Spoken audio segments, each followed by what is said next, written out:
Hello students, welcome to Joy Guru classes. I am your tutor Biswajit Kaushik and today we are going to discuss how to find out rank of a matrix using echelon form. हमने जो last दो video थे वहाँ पे हमने discuss किया था what is a rank of a matrix and what are the elementary transformation of a matrix. जिन्होंने नहीं देखा है दोनों वीडियो, मैंने लिंक जो है डिस्क्रिप्शन में दे रखा है. आप पहले वो दोनों वीडियो को एक बार देख लेना, फिर आपको इस वीडियो को समझने में आसानी हो जाएगा. Right. So today we are discuss how to find out the rank of a matrix using echelon form. बहुत ही इजी कॉन्सेप्ट है ये और बहुत शॉर्टकट मेथड है. किसी भी मैट्रिक्स का अगर रैंक निकालना है if you are using echelon form. Right. जितने भी आपके कॉम्पिटिटिव एग्जाम्स होंगे या जो भी आपके एमसीक्यूज क्वेश्चंस आते हैं जिसमें आपको रैंक निकालने के लिए बोला जाता है, तो echelon form is one of the shortcut method. Right. So before starting we have to know what is echelon form of a matrix. किसी भी मैट्रिक्स का echelon फॉर्म क्या होता है पहले हम ये डिस्कस करेंगे. बहुत इजी कॉन्सेप्ट है. ठीक है, तो let's start. A matrix A is in echelon form.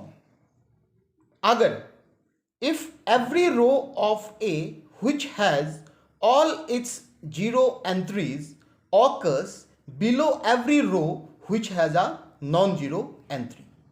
मतलब किसी भी मैट्रिक्स का अगर एक जीरो रो है, जीरो रो मतलब हर एक जो एंट्रीज होंगे उस रो में वो सारे जीरो है. It always occurs below the non zero row. Non zero row का मतलब होगा जिसमें कम से कम एक एलिमेंट ऐसा है जो कि जीरो नहीं है. I will give an example. पहले हम जस्ट डेफिनेशन को एक बार देख लेते हैं. राइट. ये होगा पहला कंडीशन.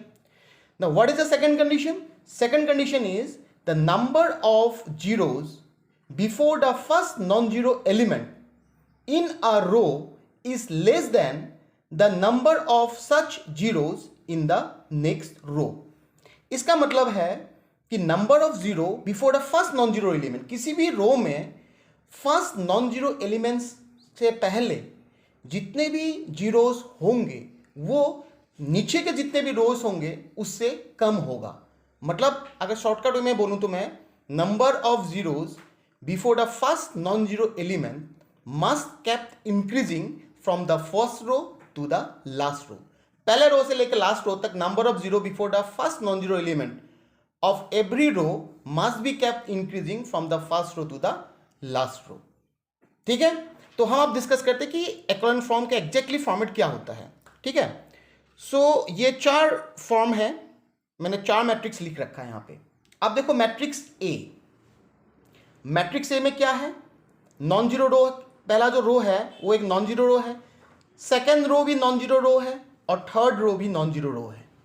ठीक है, नॉन जीरो रो का मतलब मैं दोबारा से बताता हूं, उस रो में अगर कम से कम एक नॉन जीरो एलिमेंट है तो वो रो नॉन जीरो रो होगा. सारे जीरो हो गए तो that will be a zero row. तो जो मैट्रिक्स ए है, अब उसमें देखोगे कि जो पहला जो कॉलम है, पहला जो रो है वो सारे नॉन जीरो एंट्रीज है. ठीक है, जो सेकेंड रो है, सेकेंड रो में पहला नॉन जीरो एंट्री कौन सा है? पहला नॉन जीरो एंट्री है 3. ठीक है, उससे पहले कितना जीरो है? एक जीरो है. तो इस रो के नीचे जो भी रो आएंगे उसमें नॉन जीरो एंट्री से पहले कम से कम दो जीरो जरूर होना चाहिए. तो थर्ड रो में पहला नॉन जीरो एंट्री है 4, उसके आगे कितना जीरो है? 2 जीरो है. पहले रो में कोई भी जीरो नहीं था. दूसरे रो में पहले नॉन जीरो रो से पहले एक जीरो है और तीसरे रो में पहले नॉन जीरो रो से पहले दो नॉन जीरो नंबर से एंट्री से पहले 2 जीरो है. सो this is a echelon form. ये एक echelon फॉर्म है. राइट. अब आ जाओ सेकेंड मैट्रिक्स में.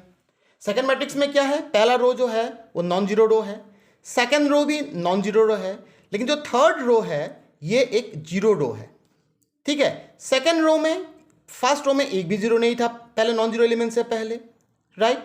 जो सेकेंड रो है उसमें 2 जीरो है और थर्ड रो में तो ये जीरो रो ही है. Right. So number of zero before the first non zero element ये इंक्रीज हो गया है. सो it is an echelon form. ये भी एक echelon फॉर्म है. ठीक है, अब आ जाओ मैट्रिक्स सी में। मैट्रिक्स सी में क्या है, पहला जो रो है वो तो नॉन जीरो रो है, सेकंड जो रो है number of zeros before the first non zero element कितना है, 2 है। अब आ जाओ थर्ड रो में। थर्ड रो में number of zero before the first non zero element कितना है, 2 है। तो सेकंड और थर्ड रो में number of zeros before the first non zero element जो है वो 2 है, इक्वल है, सो it is not a equivalent form, ये इक्वलेंट फॉर्म में नहीं है। ठीक है, अब आ जाओ लास्ट में। लास्ट वाले में क्या है, लास्ट वाले में सेम फर्स्ट एक नॉन जीरो रो है, सेकेंड रो में number of zero before the first non zero element कितना है, 1 है, 1 जीरो है, राइट। थर्ड रो में क्या है, देखो थर्ड रो में क्या हो रहा है कि number of zero before the first non zero element 1 तो है, लेकिन उसके बाद 2 जीरो है, तो इसका हमें कोई फर्क नहीं पड़ता है, राइट, इसका हमें कोई फर्क नहीं पड़ता है। तो number of zero before the first non zero element जो है सेकेंड और थर्ड रो में सिर्फ एक एक है, नॉन जीरो एलिमेंट के बाद अगर जीरो आता तो उसका कोई फर्क नहीं पड़ता है। सो this is also a not equivalent form, getting my point. तो ये भी इक्वलेंट फॉर्म में नहीं है, राइट। सो मैं दोबारा से समझाता हूं इक्वलेंट फॉर्म क्या होता है। इक्वलेंट फॉर्म होता है कि जो आपके जीरो रोज होंगे जिसमें सारे एलिमेंट जीरो है, वो रो हमेशा लास्ट में आएंगे, मतलब नॉन जीरो रो से नीचे आएंगे, और नंबर ऑफ जीरोज जो होंगे, number of zeros before the first non zero entries, right, of any row must be kept increasing from the first row up to the last row. ये number of zeros before the first non zero element हमेशा increase होना चाहिए पहले row से लेके last row तक। अगर इस फॉर्मेट में अगर आपका मैट्रिक्स आ जाता है तो इस फॉर्म को हम बोलेंगे इक्वलेंट फॉर्म। तो I hope you have understand. Still आपको कोई डाउट है तो मुझे प्लीज कमेंट सेक्शन में पूछना, मैं I will definitely give you the reply. ठीक है, अब हम सीधा करेंगे प्रॉब्लम सॉल्व, कि इस तरीके से प्रॉब्लम कैसे सॉल्व किया जाता है। किसी भी मैट्रिक्स को अगर आप इक्वलेंट फॉर्म में ले जाते हो, इक्वलेंट फॉर्म में ले जाने के बाद number of non zero rose, number of non zero rows will give you the rank of the matrix, right. Matrix का रैंक का डेफिनेशन क्या था, ये हमने पहले लास्ट वीडियो में हमने डिस्कस किया था, फिर दोबारा से देख लेना उसको। ठीक है, आप इक्वलेंट फॉर्म में जब मैं मैट्रिक्स को रिड्यूस करता हूं, रिड्यूस करने के बाद नंबर ऑफ जो नॉन जीरो रोज होंगे that will give you the rank of the matrix. So जो रैंक यहां पे जो मैट्रिक्स A था ये इक्वलेंट फॉर्म में है, राइट, और इसमें number of non zero row कितना हो गया, 1 2 3, number of non zero row इसमें है 3। So rank of A will be what, rank of A इस वाले मैट्रिक्स का हो जाएगा 3। Getting my point. सेकेंड जो इक्वलेंट फॉर्म था ये बी मैट्रिक्स का, इसमें number of non zero row कितने हो गया, third row is the zero row, second row is the non zero row, and first row is obviously a non zero row. तो कितना हो गया, 1 2। तो रैंक कितना हो जाएगा इसमें, रैंक हो जाएगा इसमें 2, because number of non zero row of matrix B after reducing it to the equivalent form is 2, so rank of B is equal to 2। ठीक है, hope you have understand. Now let's discuss some problem, कि कुछ problems को हम discuss करेंगे by reducing the matrix to the equivalent form. Okay, so let us now find out rank of matrix A using equivalent form. एक बहुत important बात बताने में जा रहा हूं आपको। जब एलिमेंट्री ट्रांसफॉर्मेशन हम लगाएंगे किसी भी मैट्रिक्स के ऊपर to reduce the matrix to the equivalent form, you are suppose to use only row transformation, और सिर्फ और सिर्फ आपको रो ट्रांसफॉर्मेशन ही लगाना है, column transformation, column elementary transformation यहाँ पे नहीं लगाना है, यह बात ध्यान रखना हमेशा, right. So the first thing is that कि यहाँ पे जो फर्स्ट रो के और फर्स्ट कॉलम के जो पहला एलिमेंट होगा, किसी भी जब भी तब एलिमेंट्री ट्रांसफॉर्मेशन लगाओगे, रो ट्रांसफॉर्मेशन होगा या कॉलम ट्रांसफॉर्मेशन होगा, यहाँ पे हमें सिर्फ रो ट्रांसफॉर्मेशन लगाना है। मैं दोबारा से बता रहा हूँ, इसको ध्यान से सुनना आप। यहाँ पे सिर्फ आपको रो ट्रांसफॉर्मेशन लगाना है, और ये जो मैंने सर्कल कर रखा है, ये 1 1 एलिमेंट, फर्स्ट रो और फर्स्ट कॉलम वाला ये एलिमेंट को always make it 1। That should be the first step before starting the elementary transformation. अगर ये ऑलरेडी 1 है तो नॉट एन इश्यू, अगर 1 नहीं है तो इसको आप पहले 1 बनाना है। 1 बनाने का तरीका, पहला तरीका होता है अगर कहीं किसी रो के साथ अगर इसको इंटरचेंज कर सकते हो तो इंटरचेंज करो, राइट। किसी के साथ अगर मल्टीप्लाई करके, जैसे मैंने एलिमेंट्री ट्रांसफॉर्मेशन के बारे में बताया था आपको लास्ट वीडियो में, उस तरीके से अगर किसी रो के साथ मल्टीप्लाई करके प्लस या माइनस करके अगर इसके साथ आप इसको 1 बना सकते हो, 1 बनाना है। बिल्कुल जो लास्ट ऑप्शन होगा आपका वो होगा, अगर इन दोनों मेथड से आपका नहीं हो रहा है, इंटरचेंज से, और अगर मल्टीप्लाई करके प्लस माइनस करने के बाद अगर नहीं हो रहा है, तो अगर लास्ट ऑप्शन आपको होना चाहिए कि इस रो को आप जो एलिमेंट यहाँ पे होगा उससे डिवाइड कर दो, राइट। फिलहाल इस जो क्वेश्चन है, इस क्वेश्चन में आपका ऑलरेडी 1 है तो हमें कोई इश्यू नहीं है, राइट। अब पहला जो मैंने जैसे बताऊंगा उसी स्टेप को आप फॉलो करना, उसी लाइन में फॉलो करना, तो आपको जब एग्जाम में आप रैंक निकालने के प्रॉब्लम सॉल्व करोगे तो आप कोई इश्यू नहीं आएगा, ठीक है। तो पहले ये 1 ऑलरेडी है हमारे पास तो कोई इश्यू नहीं है। अब इस 1 को यूज करके मैं इसके नीचे जो 2 एलिमेंट्स हैं, इन 2 एलिमेंट्स को मैं 0 करूंगा। ये पहला स्टेप होना चाहिए, पहला सोच ही ये होना चाहिए।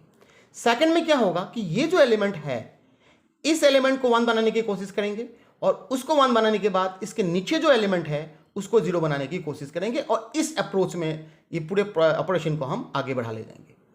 Getting my point? तो ये ऑलरेडी 1 है। अब इस 1 के मदद से नीचे के जो 2 एलिमेंट है इनको हम 0 करेंगे यूजिंग रो ट्रांसफॉर्मेशन। मैं दोबारा से बता रहा हूं, जब आप इकोलन फॉर्म में रिड्यूस करते हो, रो इकोलन फॉर्म भी कहते हैं इसको, आपको सिर्फ यहाँ पे रो ट्रांसफॉर्मेशन ही लगाना है, कॉलम बिल्कुल नहीं लगाना है, ठीक है। So let's start.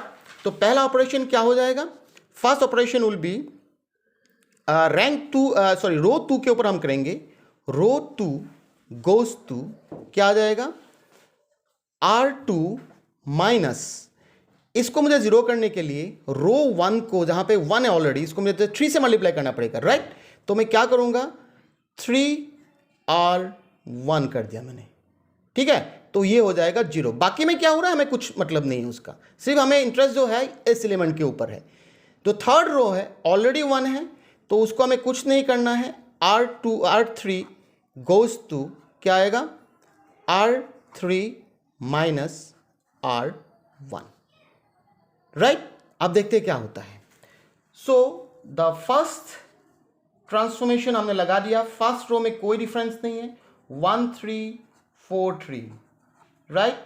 सेकंड में क्या होगा, देखो सेकंड में हमने क्या किया था, अब साइड में लिख लो आपको दिक्कत है तो। इसको हमने पहले 3 से मल्टीप्लाई कर दिया, तो अगर 3 से मल्टीप्लाई कर दिया यहाँ पे 3 आ गया, 3 माइनस 3 ये आ जाएगा आपका 0, राइट। नेक्स्ट पहला क्या है 9, राइट। सो 9 माइनस, इसको हमने 3 से मल्टीप्लाई कर दिया तो क्या आ जाएगा, 3 माइनस 3 9 हो जाएगा, ये भी 9 हो गया तो ये आ जाएगा 0। So again this is 0, right. 12 है, 12 और ये 4 है, 4 को पहले मैंने 3 से मल्टीप्लाई किया, 4 3 जा 12, 12 minus 12 again it is 0, right. यहाँ पे क्या रह जाएगा, ये रह जाएगा 3, राइट। और 3 इसको मैंने 3 से मल्टीप्लाई कर दिया 9, that means 3 minus 9 which is equal to your -6,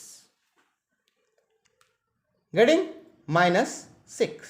अब हमने थर्ड रो पे क्या किया, R3 माइनस R1 लगाया, मतलब R3 के एलिमेंट्स को मैंने कोरस्पोंडिंग R1 के एलिमेंट्स के से सब्सट्रैक्ट कर दिया, तो 1 माइनस 1 ये आ जाएगा आपका 0, 3 माइनस 3 आ जाएगा 0, 4 माइनस 4 आ जाएगा 0, और 1 माइनस 3 आ जाएगा -2, ठीक है। क्या ये इक्विवेलेंट फॉर्म है? नहीं है। क्यों नहीं है? Because number of zeros in the second row is 3 before the first non zero element, and number of zero in the third row is also 3, it is not in equivalent form. तो हमें जो third row है उसमें कम से कम, यहाँ पे अगर 3 है ना, तो थर्ड रो में कम से कम 4 जीरो होना चाहिए, तो यहाँ पे ऑलरेडी 3 है। तो मुझे अभी इन दोनों रो को यूज करके, पहला क्या मैंने बताया था, अगर किसी भी रो के नीचे वाले एलिमेंट को 0 करना है, उसके ऊपर वाला जो एलिमेंट है उसको पहले हमेशा 1 बनाना है। ये तीनों 0 है तो मुझे सेकंड रो और थर्ड रो को ही यूज करना है। पहले मैं इसको बनाऊंगा 1, ताकि इस 1 के हिसाब से मैं इस को 0 बना सकता हूं, ठीक है। इसको 1 बनाने का तरीका क्या है, इट्स वेरी इजी। क्या करना पड़ेगा मुझे, -R2 goes to -1/6 into R2, getting my point, -1/6 into R2। तो ये क्या बन जाएगा, ये बन जाएगा 1 3 4 3 0 0 0 -6 डिवाइडेड बाय, मतलब डिवाइड नहीं होता है किसी भी रो को, ठीक है, मल्टीप्लाई होता है। तो -6 इंटू 1/-6 इज इक्वल टू 1, और थर्ड रो में कोई चेंज नहीं है, 0 0 0 और -2, ठीक है, ये 1 आ गया। अब इस 1 के मदद से मैं इच को मैं थर्ड जो रो के एलिमेंट -2 है इसको मुझे 0 करना है। बहुत इजी है, क्या हो जाएगा, R3 goes to R3 plus, क्योंकि यहाँ पे 1 है, ये 2 है, तो इसको मुझे 2 से मल्टीप्लाई करना पड़ेगा, 2R2। तो क्या बन जाएगा, ये बन जाएगा, फर्स्ट रो में कोई चेंज नहीं है, 1 3 4 3 0 0 0 1, और थर्ड रो में 0 0 0 0, right. Now is it an equivalent form? Yes, this is an equivalent form. क्यों?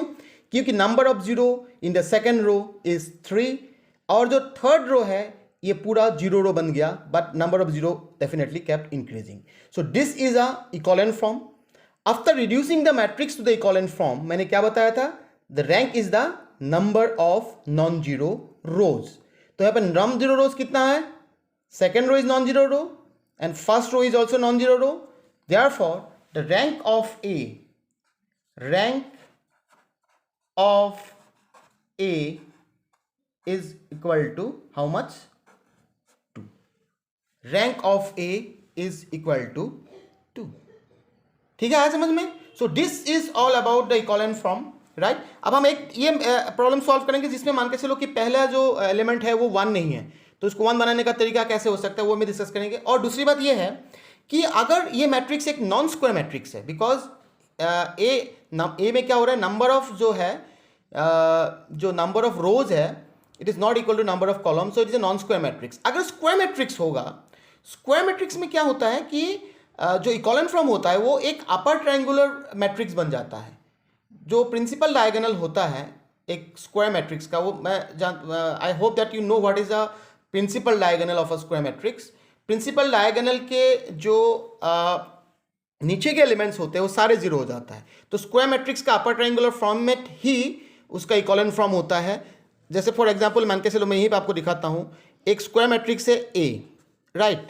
सो यहाँ पे suppose A B C, right, और ये 0 D E 0 0 F, ये एक स्क्वायर मैट्रिक्स है और ये इसके प्रिंसिपल डायगोनल है। ए डी एफ जो है इसके प्रिंसिपल डायगोनल है, तो इसके जो एलिमेंट्स है सारे प्रिंसिपल डायगोनल के नीचे वो सारे जीरो हो जाएंगे और ये इक्विवेलेंट फॉर्म है। तो एक स्क्वायर मैट्रिक्स के लिए अपर ट्रायंगुलर फॉर्म ही, अपर ट्रायंगुलर जो ये अपर ट्रायंगुलर शेप में आ जाता है, तो अपर ट्रायंगुलर फॉर्म ही उस मैट्रिक्स का इक्विवेलेंट फॉर्म होता है। तो प्रिंसिपल डायगोनल के नीचे वाले एलिमेंट्स को हमें जीरो करना है इस तरीके से। जीरो इंक्रीज हो रहा है, देखो सेकंड रो में 1 0 है और थर्ड रो में 2 0 है, तो zero are increasing from the first row to the last row. तो स्क्वायर मैट्रिक्स के लिए अपर ट्रायंगुलर फॉर्म ही उस मैट्रिक्स का इक्विवेलेंट फॉर्म होता है। अब एक और हम एक स्क्वायर मैट्रिक्स का भी करते हैं सॉल्व इस तरीके से, ठीक है, राइट। अभी एक मैंने स्क्वायर मैट्रिक्स लिया है, मैट्रिक्स बी, जो एलिमेंट्स है इसके 3 2 1 2 1 2 3 4 3, इसको मुझे रो इक्विवेलेंट फॉर्म में रिड्यूस करना है। अब देखो यहाँ पे मैंने क्या बताया था, जो पहला एलिमेंट है दिस वन, ये एलिमेंट को मुझे 1 बनाना है। अगर 1 नहीं है तो हमें पहले तो कोशिश करना चाहिए कि इंटरचेंज हो रहा है किसी रो के साथ। अगर इस नीचे वाले किसी भी रो में अगर 1 एलिमेंट होता तो मैं इसको इंटरचेंज कर लेता, लेकिन यहाँ पे कहीं पे भी 1 नहीं है, तो इंटरचेंज से काम नहीं बनेगा मेरा। दूसरा तरीका ये है कि किसी भी रो के साथ अगर मैं प्लस या माइनस करके देखता हूँ, अगर 1 बनता है तो मैं वो अप्लाई करूँगा, ठीक है। अगर वो भी नहीं बनता है तो लास्ट, बिल्कुल लास्ट ऑप्शन, ध्यान रखना इस चीज़ को, लास्ट ऑप्शन है कि हमें इस रो को, जैसे मान के चलो यहाँ पे अगर कुछ नहीं बनता है ऐसे, इस रो को मैं फिर 1/3 से मल्टीप्लाई कर देता, ठीक है, तो ये 1 बन जाता। वो लास्ट ऑप्शन है, क्योंकि बाकी जो एलिमेंट्स होंगे ये सारे इसमें फ्रैक्शन में आ जाएगा और कैलकुलेशन में हो सकता है मिस्टेक होगा। अब मुझे यहाँ पे ये दिख रहा है कि ये 3 है, ये 2 है, तो 3 - 2 अगर मैं करता हूँ तो ये 1 बन जाएगा। तो मुझे इसको 1/3 से डिवाइड करने की ज़रूरत, मल्टीप्लाई करने की ज़रूरत नहीं पड़ रहा है। तो मैं पहला जो ऑपरेशन लगाऊंगा इसको 1 बनाने के लिए, वो बन जाएगा, क्या बनेगा बताओ, R1 goes to R1 minus R2। तो R1 माइनस R2 मैंने करते ही मुझे क्या बन जाएगा, 3 minus 2 1, 2 minus 1 1 and 1 minus 2 minus 1। ठीक है, सेकेंड रो में कोई डिफरेंस नहीं, 2 1 2 और ये 3 4 3। अब जो मेरा पहला ऑब्जेक्टिव था कि इसको 1 बनाने का, वो मेरा फुलफिल हो गया है। अब इस 1 के मदद से मैं नीचे के दो एलिमेंट हैं रो के, इन दोनों को मैं जीरो करूंगा। बाकी यहां पे क्या हो रहा है मुझे कुछ ध्यान नहीं देना है, बस मुझे इन दोनों को जीरो करना है। तो मैं सेकेंड रो पे डालूंगा ऑपरेशन क्या, R2 गोज टू, क्योंकि यहां पे 2 है तो इसको मुझे 2 बनाना है, तो मैं करूंगा यहां पे R2 माइनस 2R1, एक ऑपरेशन ये होगा। और थर्ड रो में क्या होगा, थर्ड रो में होगा क्योंकि यहां पे 3 है तो R3 goes to R3 minus 3R1, 3R1। तो अब क्या बन जाएगा, ये देखो ये बन जाएगा, पहले रो में कोई डिफरेंस नहीं है, 1 1 माइनस 1। सेकेंड रो में 2 और ये 2 से मैंने मल्टीप्लाई किया, 2 हो गया, फिर 2 माइनस 2 इज इक्वल टू 0 आ गया। यहाँ पे ये 1 है और 1, फिर मैंने इसको 2 से मल्टीप्लाई कर दिया, मीन्स 1 माइनस 2, यहाँ पे आ जाएगा माइनस 1। ठीक है, और यहाँ पे आ जाएगा 2 माइनस किया मैंने तो माइनस माइनस पहले बन गया प्लस, फिर 2 से मल्टीप्लाई कर दिया, means 2 plus 2 is equal to आ जाएगा 4। राइट, थर्ड रो में क्या हो रहा है, 3 से मल्टीप्लाई कर दिया, 3 माइनस 3 यहाँ पे आ जाएगा 0। ठीक है, तो ये आ जाएगा 4, 4 माइनस 3, क्योंकि यहाँ पे मैंने 3 से मल्टीप्लाई किया, तो 4 माइनस 3 यहाँ पे आ जाएगा 1, और यहाँ पे 3 minus minus plus, 3 plus 3 it will become 6। क्या ये इक्वल फॉर्म है? नहीं है। क्यों? क्योंकि सेकेंड रो में 0 1 है और थर्ड रो में भी 0 1 है, तो यहां पे कम से कम जो है एक 0 और आना चाहिए। अब देखो हमें इसको जो 0 कर लिया, आप यहां पे जब 0 करना है इसके ऊपर एलिमेंट को देखो, ये 1 होना चाहिए, बट यहां पे क्या हो रहा है, ये डिफॉल्ट 1 हो गया, तो हमें कोई दिक्कत नहीं आ रहा है। अगर ये 1 नहीं होता है तो जैसे मैंने यहाँ पे 1 बनाने के लिए क्या, बिल्कुल उसी तरीके से यहाँ पे भी वही अप्रोच करना पड़ेगा, और नहीं होगा यहाँ पे 1 ऑटोमेटिकली कई बार आ ही जाता है। अगर नहीं भी आता बाई चांस, इसको तुम अप्लाई कर सकते हो, लेकिन सेकंड और थर्ड रो को ही तुम्हें यूज करना है, फर्स्ट रो को यूज नहीं करना है। तो यहाँ पे -1 है, यहाँ पे +1 है, तो मैं क्या लगाऊंगा, फाइनल जो ऑपरेशन होगा यहाँ पे simply R3 goes to R3 plus R2। Right, R3 plus R2 करते ही मेरा क्या हो जाएगा, 1 1 माइनस 1 0 माइनस 1 4, इसमें कोई चेंज नहीं है। थर्ड रो में 0, ये आ जाएगा 0, और ये 4 प्लस 6 इज इक्वल टू 10। क्या ये इक्वल फॉर्म है? बिल्कुल है, क्योंकि एक देखो स्क्वायर मैट्रिक्स है तो अपर ट्रायंगुलर शेप में भी चला गया है। ठीक है, और ऐसे भी अगर देखोगे तुम तो नंबर ऑफ 0 सेकेंड रो में 1 है before the first non zero element, और थर्ड रो में फर्स्ट नॉन जीरो एलिमेंट यहाँ पे 10 है, तो उससे पहले 2 0 है, तो it is already in the equal form. तो रैंक क्या होगा, after reducing the matrix to the equal form, number of non zero rows will give you the rank of the matrix. यहाँ पर नॉन जीरो रो कितना हो गया, third रो एक non zero रो है 1, सेकेंड भी है 2 और फर्स्ट भी है 3। सो रैंक ऑफ बी कितना आएगा, ये आएगा 3। Rank of B is equal to 3। So this is the first method to find out the rank of a matrix, right, reducing the matrix to the equal form. तो मैं sum up करता हूं, equal form क्या होता है। Equal form होता है किसी भी मैट्रिक्स को अगर मैं एलिमेंट्री रो ट्रांसफॉर्मेशन लगा के, राइट, उसके जो 0 रो होंगे, पूरे 0 कंप्लीट 0 रो, वो बिल्कुल बॉटम ऑफ द मैट्रिक्स आएंगे, लास्ट वाले रोज होंगे, और number of zeros before the first non zero element must be kept increasing from the first row up till the last row. So students, I hope you have understand what is an echelon form and how to find out the rank of a matrix using reducing the matrix to the echelon form, right? So मिलते हैं आपको next video में. Next video में हम discuss करेंगे कि किसी भी मैट्रिक्स का रैंक कैसे निकाला जाता है by reducing it to the normal form. ये सारे क्वेश्चंस आपके एग्जाम में जरूर आते हैं, चाहे कॉम्पिटिटिव एग्जाम हो, चाहे इंजीनियरिंग के सेमेस्टर एग्जामिनेशंस हो, तो रैंक निकालने का क्वेश्चन जरूर आता है. तो ये आप जाके आज जरूर प्रैक्टिस करना अपने बुक्स निकाल के by reducing the matrix to the equivalent form. कल हम डिस्कस करेंगे इसको नॉर्मल फॉर्म में कैसे रिड्यूस किया जाता है, right? So please like, comment, share and subscribe my channel. जो आज पहली बार मेरे वीडियो को देख रहे हैं, चैनल को सब्सक्राइब करना और जो बेल आइकन है उसको जरूर एक बार प्रेस करना, ताकि जो नोटिफिकेशन आए आपके पास सबसे जल्दी पहुंचे। तो थैंक यू सो मच। तो मिलते हैं आपको नेक्स्ट वीडियो में।